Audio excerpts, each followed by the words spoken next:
এই যে দেখেন বড়ি দেখি দেখতে খারাপ, দেখেন তো কত সুন্দর বড়ই। এগুলো 50 টাকা কেজি, খারাপ কি? এগুলো খাইলে না আর দরকার নাই তো ভালো বড়ই খাওয়ার। তারপর হচ্ছে শালগম, আবার অনেকেই বলে উলকপি, শালগমও বলে। ভালো করছে, অনেকদিন ধরে শালগমের তরকারি খামো খামো ভাবতেছিলাম। এর আগের বার শীতকালে শালগম খাইছিলাম, আমার এত ভালো লাগছিল তরকারি, কিন্তু এইবার রান্না করে খাইলাম কিন্তু ভালো লাগলো না, এর জন্য আনি নাই। আজকে অনেক দিন পর আনছে, দেখি খায় কেমন লাগে, দেখতে কিন্তু সুন্দর ফ্রেশ। এখানে কত টাকার? 30 টাকার শালগম। তো এখানে হচ্ছে 30 টাকার, 4টা আসছে 30 টাকা। আর এই যে দেখেন মিষ্টি কুমড়া, এইটা হচ্ছে কাঁচা মিষ্টি কুমড়া, এটা চিংড়ি মাছ দিয়ে খাবো। এটা আমাদের খাইতে 2 দিন লাগবে, একদিনে হবে না। একদিন রান্না করলে বেশি হবে আর কি, তো 2 দিন রান্না করে খাবো। এটা কত নিছে? 50 টাকা। এটা একটু মূল্যবান, দামি। প্রতিদিনই দেখা যায় কিছু না কিছু বাজার করতেই হয়। সেই দিন মাছ বাজার করা হলেও মাংস এখনও কিনাই হয় নাই, ছোটো মাছ কিনা হয়েছে, বড় মাছ কিনা হয় নাই। আবার এদিকে দেখি সবজি শেষ হয়ে গেছে, তারপর আর কি আবার সবজি বাজার করা হলো। তো এখানে দেখেন কি কি বাজার করা হয়েছে। ফুলকপি আনা হয়েছে 2টা। ফুলকপি হচ্ছে অনেক বেশি খাওয়া হয়, লাগে। একটা ফুলকপি দেখা যায় একদিন যায়, প্রতিদিনই ফুলকপির একটা না একটা আইটেম থাকে। তো সকালবেলা গেছিলাম হচ্ছে একটু হাঁটতে, হাইটে আসছি, সাথে হচ্ছে ঈশানবাবুকে স্কুল থেকে নিয়ে আসলাম, আজকে স্কুল ছিল। তো আমাদের তো বাংলাদেশে এখন নির্বাচন শুরু হবে 12 তারিখে, যার কারণে বাচ্চাদের আজকে স্কুল করার পর ছুটি দিবে কয়েকদিন, নির্বাচন না হওয়া পর্যন্ত ছুটি থাকবে। তো আমি ভাবলাম যে কয়েকদিনের জন্য একটু বাজার বেশি করে রাখি। তো এখানে 2টা ফুলকপি আনছি, বললাম। ফুলকপি কত করে নিছে? তো ফুলকপি হচ্ছে একটা 30 টাকা পিস, মানে হচ্ছে 2টা 60 টাকা। ফুলকপির সাইজ কিন্তু বড় আছে, আপনারা ভাইবেন না 30 টাকা অনেক বেশি দাম, সেরকম কিন্তু না, কারণ সাইজটা দেখেন, সাইজ কিন্তু অনেক বড়। তো 30 টাকার ফুলকপি, মানে এক পিস 30 টাকা, 2টা 60 টাকা। তারপর হচ্ছে সিম, সিম কত করে নিছেন? সিম 30 টাকা কেজি। 30 টাকা কেজি? সিমের দাম কমছে, 40 টাকা ছিল তো। তো এখানে হচ্ছে 20 টাকার সিম। সিমগুলো কিন্তু অনেক সুন্দর, দেখেন একদম ফ্রেশ, খুবই সুন্দর সিম। সিম দেখতে এত সুন্দর, কিন্তু সিমের তরকারি এত স্বাদ লাগার কথা, কিন্তু আসলে অত স্বাদ লাগে না রান্না করার পরে, কেন জানি না, রান্নাই করতে পারি না। সিমগুলো দেখে মনে হইতেছে যে এইমাত্র মনে করেন যে কামড়ে কামড়ে খায়, এত সুন্দর ফ্রেশ। রান্না করতে গেলে তো চেহারা নষ্ট হয়ে যায়। তারপর এখানে হচ্ছে 2 আইটেমের শাক এনে রাখছি। এটা হচ্ছে লাল শাক, এই গুঁড়াগুলো কেটেও আনতে পারতাম, লাল শাক। তারপর হচ্ছে এটা হচ্ছে পালং শাক, একাটি হইলেই আমাদের হয়ে যায়। তারপর হচ্ছে এখানে আছে বড়ই। বড়ই কত টাকার? 30 টাকা। বাবা, বড়ইয়ের দাম দেখা যায় অনেক কমে গেছে। কয়েকদিন আগেও 150 টাকা করে কেজি ছিল, এখন 50 টাকা কেজি হয়ে গেছে। দেখছেন বড়িগুলো কিন্তু খাইতে কেমন গো? 10 টাকায় আছে। যাক, তো এই হচ্ছে বাজার। আপনাদের সবাইকে তো দামটাও বলে দিলাম যে আমাদের এখানে এখন সবজির দাম কীরকম। তবে তুলনামূলক এখন অনেক কমে গেছে সবজির দাম। মাঝখানটাতে অনেক বেশি দাম ছিল, এখন ভালো, মানে মোটামুটি কমের মধ্যে আছে আর কি। বড়ই আনার পর একটা পর একটা খাইতেই আছে।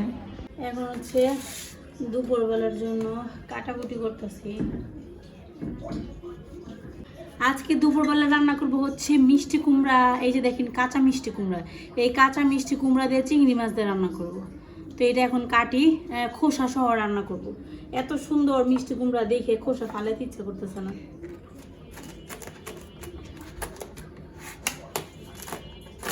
এই যে দেখেন, ও দারুণ তো, সেই সুন্দর।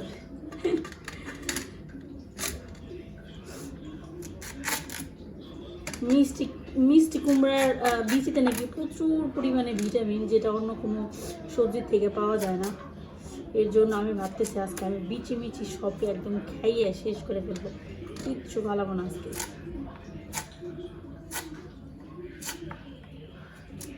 কত সুন্দর দেখছেন মিষ্টি কুমড়াটা, দারুণ। তো আমার মনে হয় অর্ধেকেই হয়ে যাবে, পুরোটা লাগবেও না। সারাদিন একটু দেখা যাচ্ছে কিনা ক্যামেরায়? সব কিছু দেখা যায়, সব কিছুই দেখা যায়। আমার কাছে চামচটা যায়। তবে এই জিনিসটা হয় বলেন তো, এই জিনিসটা গলে না রান্না করার পর, শক্ত শক্ত খাইতে যায়। এটা কেটে নেই। মিষ্টি কুমড়া কাটা হয়ে গেছে, সাথে হচ্ছে কাঁচামরিচ কেটে রাখছি। এখানে এখন করতেছি পেঁয়াজের কলি ভাজি করতেছি, পেঁয়াজ কলি। তো এটা লবণ দিয়ে শুধু ভাজি করবো, একটু তেল আর লবণ দিয়ে। তো আজকে রান্না বান্না খুবই সাধারণ, হালকা পাতলা রান্না। এখানে আছে মুসুর ডাল রান্না করতেছি। যেহেতু গতকালকে মাংস রান্না করে খাইছি, এর জন্য আজকে আর খুব ওইরকম ভালো কিছু খাইতে ইচ্ছা করলো না, আজকে হালকা পাতলাই খাইতে ইচ্ছা করলো, তাই আজকে এগুলো রান্না করতেছি। এখন রান্না করবো হচ্ছে চিংড়ি মাছ দিয়ে মিষ্টি কুমড়া তরকারি। তেলটা গরম হয়ে গেছে, একটু জিরা দিলাম, জিরা ফোড়ন। তারপর হচ্ছে একটু হালকা কালো হয়ে নেক জিরাটা। তো এবার দিব হচ্ছে চিংড়ি মাছ।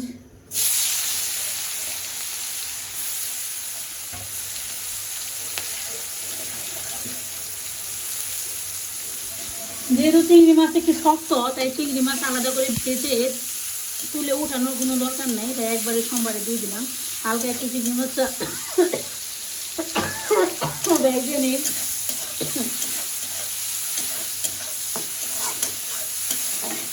বেশি ভাজলে আবার ভাজা ভাজা হয়ে যাবে।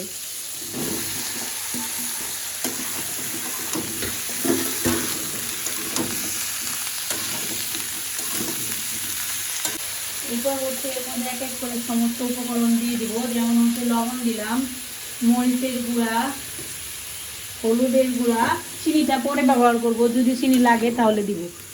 অনেক সময় দেখা যায় মিষ্টি কুমড়া মিষ্টি হলে আর চিনির দরকার হয় না। তো এখন হচ্ছে চিংড়ি মাছের সাথে মিষ্টি কুমড়াটা একটু সুন্দর করে কষিয়ে নিয়ে তারপরে হচ্ছে জল দেবো। আগে এটাকে সুন্দর করে কষিয়ে নিই, মানে একটু ভাজা ভাজা করি, তারপর হচ্ছে জলটা ব্যবহার করব।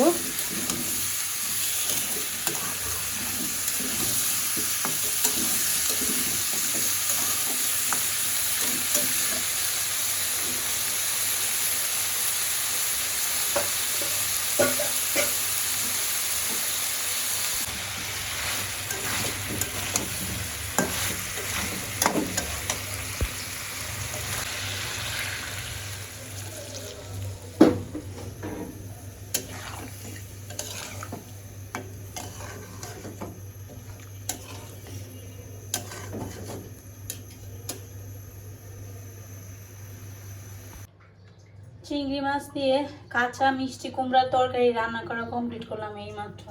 এই যে দেখেন, চিংড়ি মাছগুলো আমার একদম কালো ছিল না, একদম কালো যেটা থাকে চিংড়ি মাছ ওইটা হচ্ছে লাল হয়ে যায় রান্না করে। এইটা ছিল হচ্ছে একটু সাদাটে সাদাটে, যার কারণে এটা একেবারে লাল হয়নি, পুরোপুরি হালকা লাল হয়েছে। তবে এই সিজনে কাঁচা মিষ্টি কুমড়া দিয়ে চিংড়ি মাছ দিয়ে খাইতে কিন্তু খুবই ভালো লাগে। আপনারা অবশ্যই খেয়ে দেখবেন কেমন হয়। আর আমি কিন্তু যখন তরকারিটা হয়ে গেছিল নামানোর আগে হচ্ছে শুধু জিরে গুঁড়াটা দিছে, আর কিচ্ছু দেই নাই, শুধু জিরে গুঁড়াটাই দিছে, ওইটা ভিডিও করা হয়নি। এই তো দুপুরবেলা রান্না বান্না শেষ করলাম। আমি গিয়েছিল মাছ কিনতে, কলিং বেল দেওয়ার সাথে সাথে মনে করে যে আমি উড়ে এসে তারপরে দরজা খুলি। মাছ আসতে পাও নাই মাছ, আমি তো বললাম যে আজকে মাছ পাইবে না, তারপরে তুমি বললে না মাছ পাওয়া যাইবে।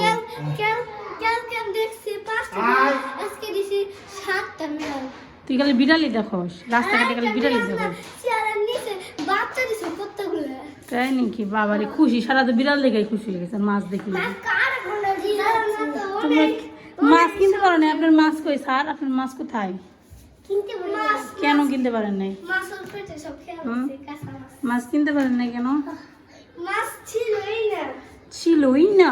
কেমনে বললে আবার বলতো দেখি, কেমনে মাছ ছিলই না?